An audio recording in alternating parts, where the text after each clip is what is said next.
Bismillahirrahmanirrahim. Assalamualaikum warahmatullahi wabarakatuh. Alhamdulillah anak-anak, pada kesempatan kali ini kita bisa melanjutkan pembelajaran PAI ya, Pendidikan Agama Islam pada materi pelaksanaan ibadah haji dan umroh pertemuan kedua. Submaterinya yaitu yang pertama makna isi kandungan Quran Surat Ali Imran ayat 92 dan Quran Surat Al-Baqarah ayat 196 serta hadis terkait. Kemudian submateri yang kedua adalah urutan pelaksanaan dan doa serta bacaan yang terkait dengan ibadah umroh. Adapun tujuan pembelajarannya bisa kita simak sama-sama, terdiri dari spiritual, sikap, pengetahuan, dan keterampilan. Adapun materi yang akan kita pelajari yang pertama yaitu makna kandungan ayat yang tadi telah Bapak sebutkan. Yang kedua yaitu persiapan. Persiapan umroh itu seperti apa? Kemudian yang ketiga, ihram. Ihram. Nanti kita simak sama-sama ihram itu apa. Yang keempat tawaf. Tawaf juga nanti Bapak akan jelaskan ya. Yang kelima itu sa'i. Sesudah sa'i yaitu tahallul. Oke, untuk mempersingkat waktu, kita lanjut saja. Sebelum materi, kita perkenalan dulu ya. Perkenalkan, nah ini nih Pak Dik-Dik Anu Kasyef ya. Anu Kasyef. Doa itu Anu Kasyef itu ya. Identitas Bapak yaitu nama Dik-Dik Muhammad Iqbal, kemudian NPTK, nomor identitas guru Bapak, kemudian instansi 91 Ekolot, Bapak berasal dari 91 Ekolot. Kemudian LPTK, tempat asal Bapak PPG yaitu UIN Sunan Gunung Jati Bandung.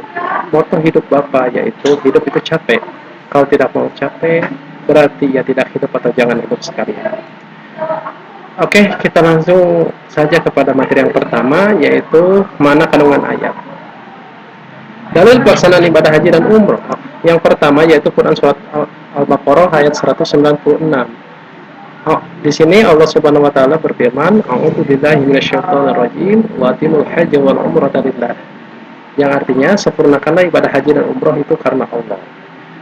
Artinya ibadah haji dan umroh itu merupakan satu paket yang kita laksanakan jika kita mempunyai kemampuan. Yang paling wajib itu adalah melaksanakan ibadah haji. Haji itu wajibnya satu kali, dan jika melaksanakan berkali-kali maka haji yang selanjutnya itu hukumnya sunnah. Kemudian dalil yang kedua yaitu Quran Surat Ali Imran ayat 97, walillahi 'alan nasi hajjul bait man istata'a ilaihi sabila. Yang artinya di antara kewajiban manusia terhadap Allah adalah melaksanakan ibadah haji ke Baitullah, yaitu bagi orang yang mampu mengadakan perjalanan ke sana. Artinya sanggup secara fisik, sanggup secara mental juga, sanggup secara finansial juga gitu ya.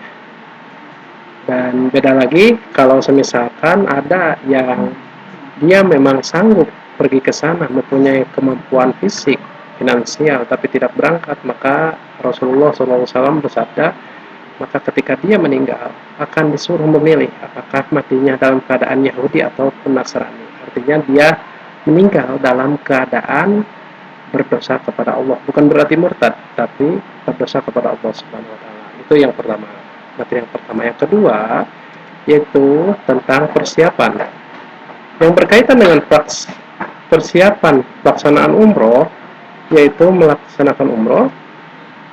Yang pertama kita harus bersiap-siap. Persiapannya yaitu bersih-bersih atau mandi. Yang kedua memakai wewangian, jangan sampai semerbak bau yang lain gitu ya, selain bau parfum. Yang ketiga mencukur kumis, bulu ketiak, bulu alis dan bulu yang lainnya kecuali alis ya. Yang keempat memakai pakaian ihram sebagai berikut. Nah, bisa kita perhatikan cara memakai pakaian ihram itu untuk laki-laki gitu ya, ada istilah rida. Rida itu adalah kain penutup atas, kemudian yang bawahnya itu izar. Izar itu adalah kain penutup bawah. Sedangkan untuk perempuan bisa kita perhatikan selain ini yang pertama yaitu pakaian sesuai syariat ya, tertutup seluruh tubuhnya. Kemudian tidak memakai penutup wajah atau sarung tangan, jangan pakai niqab atau cadar gitu ya. Kemudian yang selanjutnya memakai wangian yang tidak menyengat gitu ya. Takutnya kalau menyengat mengganggu jamaah yang lain. Selanjutnya yaitu ihram. Apa yang disebut ihram? Ihram itu adalah niat umroh. Nah, di sini ada penjelasan. Kita sudah berpakaian ihram di bandara sebelum berangkat ke tanah suci. dan ketika pesawat terbang melewati mikot. Mikot itu apa? Tempat yang telah ditentukan oleh syariat Islam. Maksudnya ketika kita akan berangkat ke tanah suci, mulai dari bandara kita sudah memakai pakaian ihram, dan kita akan diberitahu oleh pramugari ketika berada di tengah-tengah perjalanan, ketika kita ada di pesawat, bahwasanya sebentar lagi kita akan melewati mikot. Nah, ketika itu apa yang harus kita laksanakan? Kita sudah stay, kita sudah memakai baju ihram yang tadi yang barusan disebutkan sama Bapak.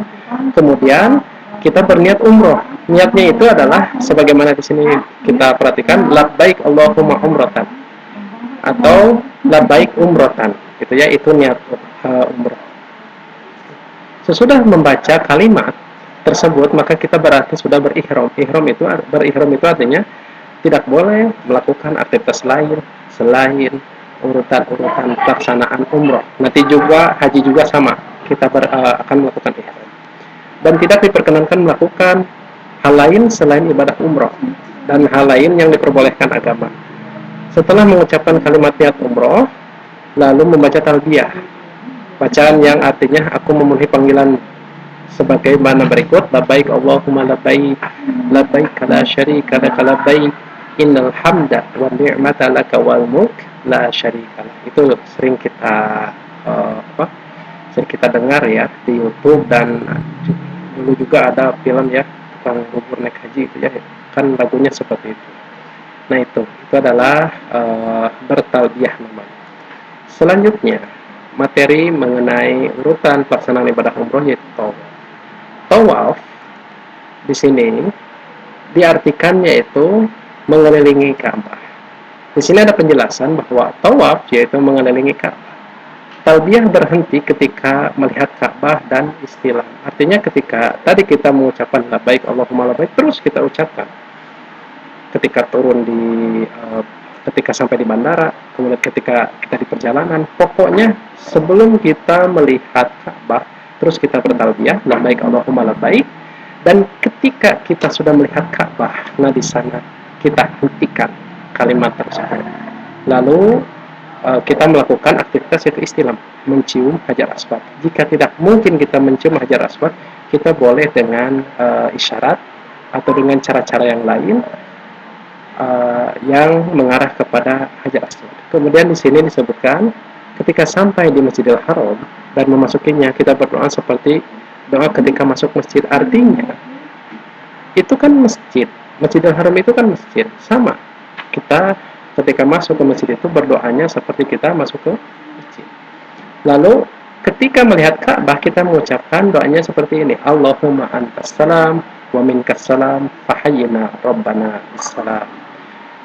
Setelah membaca doa tersebut, kita menghadap ke Hajar Aswad dan mengangkat tangan, lalu mengusapnya atau menciumnya sambil mengucapkan Bismillahi wallahu akbar. Jika memang kita tidak mungkin untuk mengusap Hajar Aswad dari dekat, kita boleh dengan isyarat dari jauh, kemudian melambaikan tangan dengan mengucapkan doa barusan Bismillahi wallahu akbar. Kemudian setelah itu Hajar Aswad berada di sebelah kiri, dan kita mulai mengelilingi Ka'bah. Kita mulai mengelilingi Ka'bah sebanyak 7 putaran, yaitu terdiri dari 3 putaran kecil biasa, kemudian 4 putaran berjalan biasa. Slide selanjutnya masih tentang tawaf, bahwasanya ketika kita mengelilingi Ka'bah, nah kita perhatikan, tadi kita sudah berada di garis Hajar Aswad, kemudian kita berkeliling Ka'bah. Ketika kita sampai kepada, nah di sini kita perhatikan ada namanya rukun Yamani. Satu keliling kita nyampe ke rukun Yamani, di sana kita mengucapkan doa Rabbana atina fid dunya hasanah wa fil akhirati hasanah wa qina adzabannar. Dari rukun Yamani sampai ke garis Hajar Aswad lagi. Sesudah itu kita berputar lagi. Setelah berputar lagi, ketika kita nyampe ke rukun Yamani lagi, di sana kita lakukan aktivitas tersebut, yaitu membaca doa Rabbana atina fid dunya hasanah wa fil akhirati hasanah wa qina adzabannar. Itu dilakukan sebanyak 7 kali ya. Pokoknya ketika kita di Hajar Aswad, di garis Hajar Aswad, keliling, nyampe di rukun Yamani, yaitu sudut terakhir dari Ka'bah yang akan menuju ke apa? Ke sini, ke Hajar Aswad, kita baca doa tersebut. Selanjutnya, masih tentang tawaf. Di sini disebutkan bahwasanya setelah sampai pada garis Hajar Aswad, nah ini yang barusan Bapak terangkan, kita membaca Bismillahirrahmanirrahim, Wallahu Akbar. Lalu Ka'bah berada di sebelah kiri, lalu berputar, dan ketika nyampe ke rukun Yamani membaca Robbana Atina yang barusan Bapak sebutkan. Terus itu dilakukan sampai 7 putaran. Setelah selesai 7 putaran, kita menuju makam Ibrahim. Makam Ibrahim itu ada, ya. Jika kita mundur, nah di sini. Nah di sini ada di Ka'bah itu pada gambar ini ada makam Ibrahim. Makam Ibrahim itu di sana kita membaca wattakhidhu min maqami Ibrahim musalla. Setelah itu lanjutkan sholat 2 rakaat di makam Ibrahim, ya, antara makam Ibrahim dan Ka'bah ada di antara kita, dan Ka'bah jangan sampai melewati atau sejajar. Di sini sebutkan kita sholatnya sholat munfarid sendiri, bacaannya dijaharkan, dikeraskan, disuarakan. Rakaat pertama kita membaca Al-Fatihah dan surat Al-Kafirun. Tahu kan surat Al-Kafirun? Kiraku ya, sudah besar kalian tidak tahu surat Al-Kafirun. Rakaat yang kedua yaitu membaca surat Al-Fatihah dan Al-Ikhlas. Setelah sholat lalu kita menghadap ke Hajar Aswad, kembali membaca Bismillahirrahmanirrahim, Wallahu Akbar. Setelah itu kita bersiap untuk sa'i. Apa itu sa'i? Kita perhatikan pada slide selanjutnya, sa'i itu adalah berjalan dari Safa ke Marwah. Nah, berjalan dari Safa ke Marwah, di sini ada pengertian sa'i, ya. Sa'i yaitu berjalan dari Safa ke Marwah sebanyak 7 kali. Pada hakikatnya atau pada praktiknya, dari Safa ke Marwah dihitung 1 kali. Dan dari Marwah ke Safa adalah kali keduanya. Jadi kita memulainya dari Bukit Safa ke Marwah. Satu perjalanan itu dihitung 1 kali. Kemudian dari Marwah ke Safa itu adalah kali yang kedua. Gitu ya. Nah, kebayang dari Safa ke Marwah, Marwah ke Safa dihitung 1 kali, berapa kali? Wah, mungkin kita sudah kecapean ya. Tapi ada, menurut syariat Islam seperti itu. Dari Safa ke Marwah 1 kali, kemudian dari Marwah ke Safa itu kali kedua. Ketika kita pertama kali berada di Bukit Safa, kita membaca doa ini. Inna Safa wal Marwata min sya'airillah. Gitu ya. Kalau diartikan sesungguhnya Safa dan Marwah itu bagian dari syiar Allah. Lalu menghadap ke Ka'bah, kemudian berdoa sambil mengangkat tangan yang sangat tinggi. Doanya bisa dibaca Allahu Akbar, Allahu Akbar, dan seterusnya. Setelah selesai disambung doa sesuai dengan keperluan. Ini diulang sampai 3 kali. Nah di sini kita dianjurkan berdoa ya, sesuai keperluan kita. Berdoa itu gak afdolnya itu dengan bahasa Arab, tapi dengan bahasa yang kita mampu, itu insya Allah Allah itu ngerti. Kan Allah itu menciptakan seluruh makhluk di dunia. Bahasa-bahasa di dunia pasti Allah maha mengetahui. Kita berdoa dengan bahasa Sunda pun Allah pasti mengerti. Tapi yang afdolnya yaitu bahasa Arab. Ya. Jadi jangan ragu kalau misalkan nggak bisa berdoa dengan bahasa Arab, dengan bahasa yang kita mampu saja, insya Allah Allah itu mengerti. Itu ya, sedikit intermezzo. Kemudian lanjutkan. Kemudian turun dari Safa ke Marwah dan melakukan hal yang sama sebagaimana yang dilakukan di Bukit Safa yang tadi dijelaskan ya. Kemudian selanjutnya yaitu tahallul. Tahallul itu yaitu mencukur rambut. Nah, mencukur rambut setelah sa'i, lalu kita mencukur beberapa helai rambut atau seluruhnya. Ini catatannya untuk laki-laki ya. Mencukur seluruhnya, perempuan nggak boleh dicukur seluruhnya. Maka dengan mencukur rambut kita telah selesai melaksanakan umroh dan diperbolehkan jalan-jalan ke sekitaran Mekah dan Madinah hingga tiba pelaksanaan ibadah haji pada tanggal 8 Zulhijjah. Jadi ketika tadi kita pelaksanaan ibadah umroh itu ada yang namanya ihram. Ihram itu artinya haram melakukan seluruh aktivitas kecuali aktivitas yang barusan Bapak terangkan.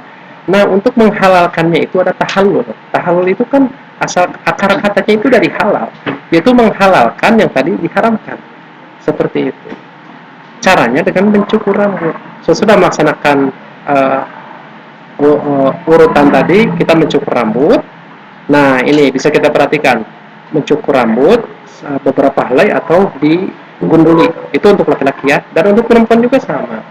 Nah, bisa kita lihat di gambarnya. Kita amati gambar ini bahwasanya perempuan juga jangan sampai ketika mencukur rambut itu auratnya terlihat. Nah, itu materi yang dapat Bapak sampaikan.